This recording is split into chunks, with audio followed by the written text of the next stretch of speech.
Hello, I'm Jeff Paur, Senior Editor with RealTime Fantasy Sports, and welcome to the RealTime Fantasy Sports Show. I'm going to give you 5 of my fantasy takeaways from Week 10 of the fantasy football season. Another interesting week in the books. We had 2 players top 40-plus fantasy points this week. Some huge games from some guys, a couple other guys top 30 points as well. So we had some scoring this week. Hopefully you had those guys on your roster and you came out on top in Week 10. As for me, I'm going to give you 5 takeaways right now from a fantasy perspective that I think is something to keep an eye on going forward. And my first one is I'm cautiously optimistic about Trayvon Henderson. I'm still not totally sold just because how everything's played out with him this year, but he had a huge game this past week in a starting role.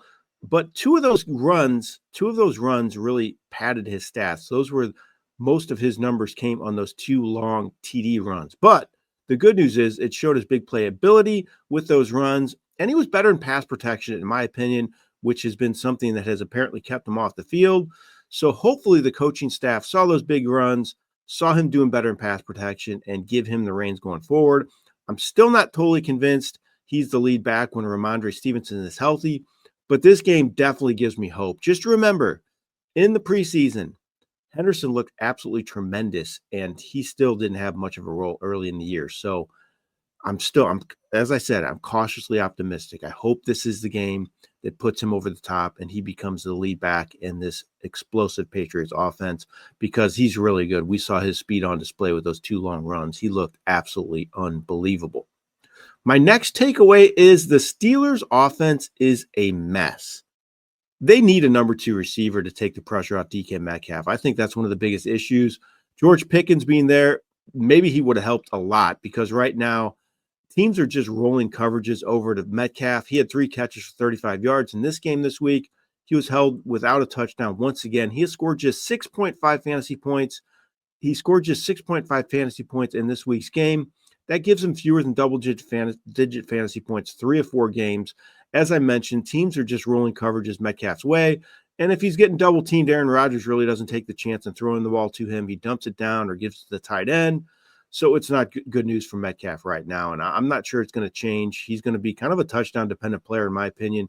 Jaylen Warren might be the only fantasy player I trust in this offense just because of the volume he's getting. He's getting a lot of work, not always producing great numbers on the ground, running the ball, but he's scoring some touchdowns. He's getting a lot of touches, so Warren might be the only guy. But overall, I just don't like the way the Steelers offense is trending right now. It is not looking good, and I would be worried if I had any player on my fantasy roster that is a Steeler other than Jaylen Warren. My next takeaway is I wanted to look at the Bears' backfield this week. DeAndre Swift returned to the lineup from his injury, and I wanted to see how they used him after rookie Kyle Monangai had a great game in his place. So Swift ended up getting more of the work. He had 62% of the snaps compared to 38% for Monangai. Swift had 98 total yards on 18 touches. Monangai scored a touchdown in the game. He had just 7 carries, though, didn't catch a pass. So this split was a little concerning to me. I'm just not sure it's going to be an even 50-50 split with these guys. Swift is playing really well. I know Monangai has been really impressive, but Swift has been good. He's the veteran. I think Ben Johnson trusts him more at this point. So I still think Swift is going to end up getting a little more of the work. It's not going to be quite a split just yet, especially if this game is any indication. My next takeaway from this week is Tyler Shugg is starting to impress, which is great news for all Saints fantasy players. I think this is good for this entire offense. Alvin Kamara had his best fantasy game since week 2. He scored 14.5 fantasy points this week. I like him kind of as a buy low candidate. Why not take a chance on him? A lot of owners are disenchanted with him. He hasn't played well this year. You can get him for a cheap price, and I might take a chance on him at this point. Chris Olave, too. He had his first 100-yard game of the season in this one. Juwan Johnson scored a touchdown for the second straight game. So Shugg has really given this offense some life. He threw for 282 yards and 2 touchdowns without a turnover, and that was against a good Panthers pass defense. He topped 20 fantasy points for the first time in his career in this game. I don't know if he's really much of a fantasy play himself, Shugg, but he could be worth a spot play, especially if you're in a 2-quarterback format. I would definitely consider him, but I'm definitely encouraged by his progress to start his career, and the Saints offense is kind of on the upswing. My last takeaway is I think Devin Achane is seriously underappreciated.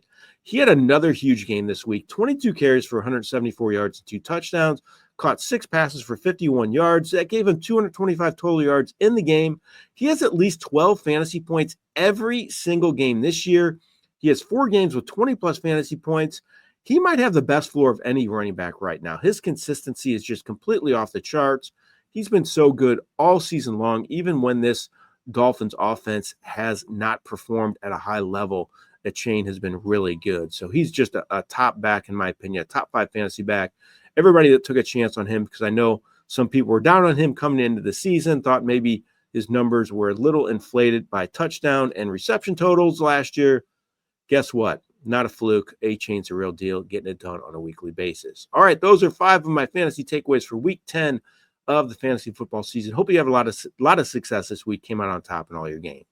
This has been Jeff Paur for RealTime Fantasy Sports.